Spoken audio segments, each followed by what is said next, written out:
Hey guys, my name is Natalie. Welcome to my channel. Today I'm going to be sharing about my MOMO pregnancy. If you're currently expecting MOMO twins, I urge you to just take a moment and really analyze whether these videos are making you feel better. And if it's making you feel more anxious, just wait until you see your physician and get more information from them.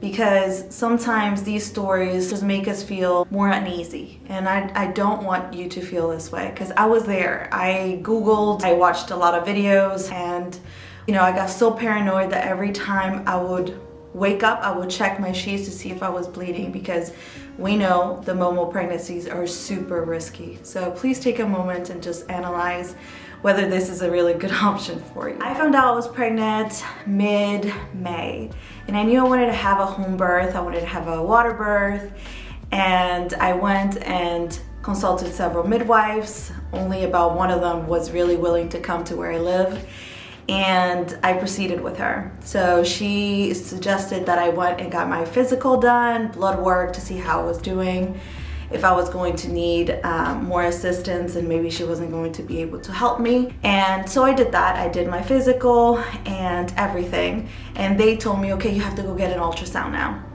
I went and got an ultrasound. They did a regular ultrasound, and they also did a vaginal ultrasound. That was super uncomfortable. And then a few days later, I contacted the place where I went to get an ultrasound to send me the documents, my report, and I read the report. That's where I found out that I was going to have twins. In the report, it said baby A, and then it said some stuff, baby B, and then it said some stuff. And then at the bottom, it said how the babies weighed differently and that I was gonna have to go see a specialist.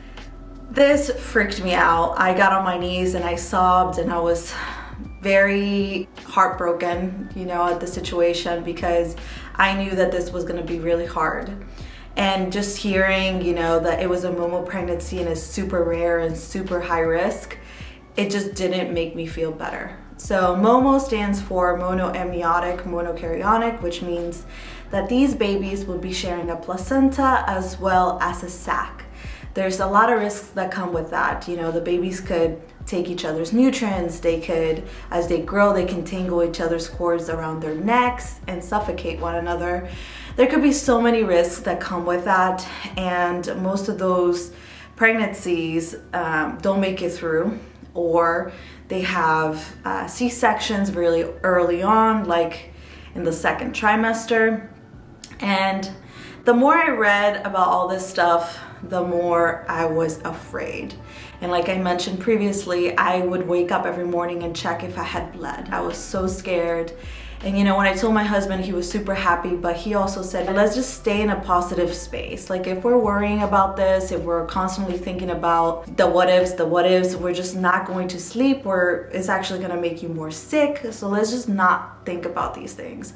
And let's just go one day at a time and just give it to God. And that's exactly what we did. My second visit to the doctor said, okay, you're gonna have to go see a specialist, because, she told me all the stuff that I basically read, but she said it in a most polite way possible, very professional, and I honestly would have probably preferred to hear from her instead of Google and YouTube.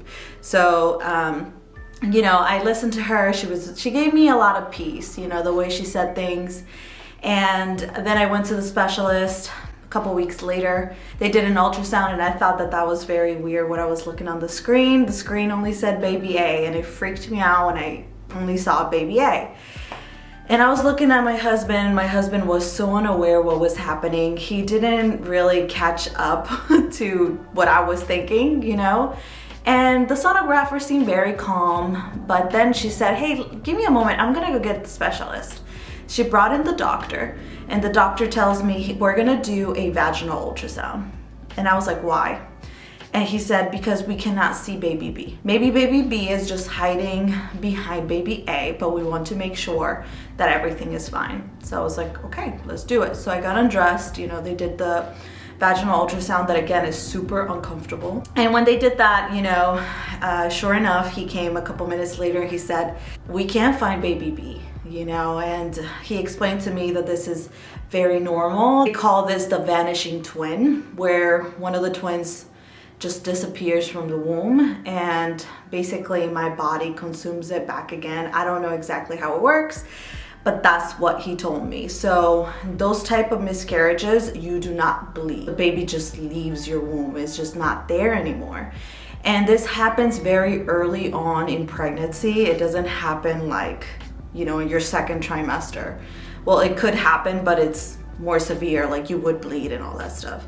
Like when that happens, when you don't see blood and stuff, is because the baby's still very little. So when he told me that, I was in shock, and I just felt my body turn cold, and my husband just looks at me, giving me that look like, are you okay? You know, and I didn't know what to do. I didn't know what to say, and all I did was, okay, thank you. Like, that's all I told the doctor. And he, you know, he told me, you know, we can seek help, you know, if you need counseling and all that stuff. And I was just like, you know, give me the information, you know, and I'll look into it, see how I process this, you know. And my husband and I we had a conversation about this, but we were at peace with how everything turned out. I mean, it's not like it was in our hands or anybody's hands. We knew that that was a possibility, and well, you know, we were only able to know that we were expecting twins because I did my ultrasound really early. And, you know, like the doctor explained, if you did your ultrasound a little bit later on, you wouldn't have even found out that you had twins. You would have thought that it was a singleton pregnancy. And, well, you know, we went home, we went about our days, and of course that was in the back of my mind, and we prayed about it, and we felt at peace. Because we knew that now this baby was going to have the opportunity to make it to full term. And he has. I am 40 weeks now. I am due basically any day. He's past his due date. And I thought that this will be a very appropriate time to make this video because the events are still very fresh. And I have come to a place where I have healed. You know, I have healed slowly. But I think the hardest thing for me was being questioned by people that knew that I was expecting twins, you know, being questioned whether the doctor had made a mistake or that maybe there wasn't ever a twin, another person, another human inside of me, or that, you know, or things like I was asked, but how did you not bleed if you miscarried? But what happened to the other baby? Like, it was really hard to hear all these questions while I was going through it. Because, you know, I'm still in pain, I'm still grieving, like, and you asking me these things weren't making me feel better. They were just making me feel worse. And like, I had to defend that there was another baby inside of me. Like, I had to explain to you, you know, like, what was happening at every moment. Like, that was very devastating for me, just hearing all these things, these comments and questions that I couldn't answer in great detail without crying, you know. So I was short with a lot of people that asked me these things because I didn't want to start crying, you know. I didn't want to start crying in the middle of a family gathering or whatever. I didn't want to seem vulnerable at this moment, though I was, you know, I was going through a lot of emotions. I was processing what was happening to me, what had just happened.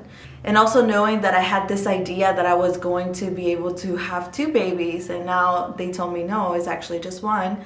Just getting used to that idea and still hearing these questions was very difficult. You know, it was very, very difficult. I'm a type of person that in order not to make someone uncomfortable, I'll prefer to just Google it. And then later on in life, and if I'm very curious, I'll perhaps ask in a very prudent way. But I think that those questions were very insensitive. They were very hard, you know, and if you're watching this and you're a person that asked me that, I don't mean to make you feel bad or throw you under the bus or whatever. Those are just things that I wanted to go over during this video because it could help someone, you know. If you have a loved one that is going through this, don't ask them these questions. These questions are just gonna make them feel worse. Just be there. Tell them, I'll pray for you. I'll pray for you and your baby. I'm sorry to hear that this happened to you. But, you know, with the grace of God, you're gonna get through it. You know, something positive. Like, but questioning a grieving person is never a good thing. So this was it for this video. Thank you so much for watching. I hope that it was useful to somebody. And I'll catch you guys next time. Bye-bye.